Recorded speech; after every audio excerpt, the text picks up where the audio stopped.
मनसेचा आज मेळावा आहे आणि राज ठाकरे या मेळाव्यामध्ये मार्गदर्शन करणार आहे। राज ठाकरे पदाधिकाऱ्यांना मार्गदर्शन करतील। मुंबईमधील सर्व पदाधिकारी उपस्थित राहणार आहेत।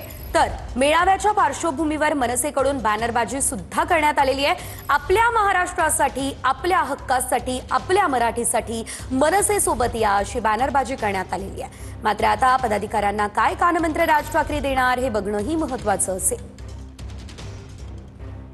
या संदर्भात अधिकची अपडेट घेऊयात आमचे प्रतिनिधी निवृत्ती बाबर यांच्याकडून। निवृत्ती, आपण पाहतोय एकीकडे राज ठाकरे आज सर्व पदाधिकाऱ्यांना मार्गदर्शन करतील, तर दुसरीकडे बॅनरबाजी सुद्धा संपूर्ण मुंबईच्या परिसरामध्ये दिसतेय।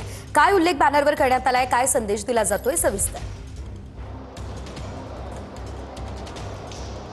नक्कीच आपण पाहतोय की मागच्या आठवड्यामध्ये मनसे अध्यक्ष राज ठाकरे यांच्यासोबत सर्व महाविकास आघाडीचे नेते निवडणूक आयोगाच्या अधिकाऱ्यांना भेटायला गेले होते। त्यानंतर आता राज ठाकरेंकडून मनसेच्या प्रमुख पदाधिकाऱ्यांचा आणि निवडणूक अधिकाऱ्यांचा, जे मनसेचे निवडणूक अधिकारी आहेत त्यांचा मेळावा जो आहे तो मेळावा आज गोरेगावच्या नेस्को सेंटरमध्ये आयोजित करण्यात आलेला आहे।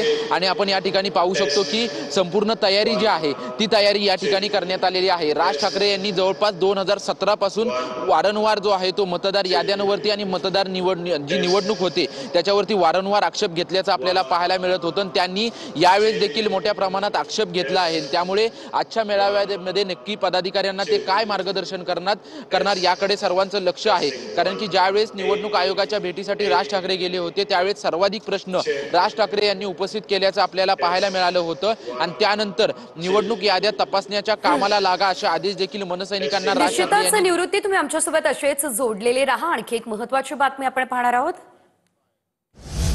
तर आपण पाहतोय छत्रपती शिवाजी महाराज पार्कवरती फटाके फोडून आदेशाचं उल्लंघन करण्यात आलेलं आहे, असं रहिवासी संघटनेचं म्हणणं आहे। फटाके फोडून कोर्टाच्या आदेशाचं उल्लंघन करणाऱ्यांवरती कारवाई करा, ही मागणी रहिवासी संघटनेची आहे। छत्रपती शिवाजी महाराज पार्क रहिवासी संघटनेनं ही मागणी केलेली आहे आणि रहिवासी संघटनेकडून पोलीस ठाण्यामध्ये लेखी तक्रार देखील आता या संदर्भात दाखल करण्यात आलेली आहे।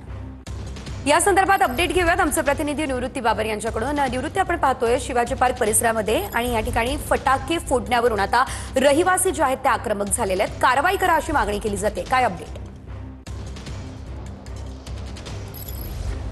नक्कीच सज्जल, आपण पाहतोय की दिवाळी सुरू झाली आणि दिवाळी सुरू झाल्यानंतर फटाक्यांचा प्रश्न वारंवार ऐरणीवर येतो।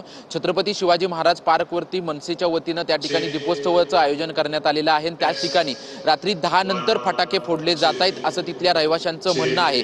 आणि या रहिवाशांनी जवळच्या पोलीस स्थानकाला जे आहे ते पत्र दिलेलं आहे। 10 नंतर जे फटाके फोडतायत त्यांच्यावरती कायदेशीर कारवाई करा असं पत्र जे आहे ते तिथल्या स्थानिक रहिवाशांनी दिलेलं आहे।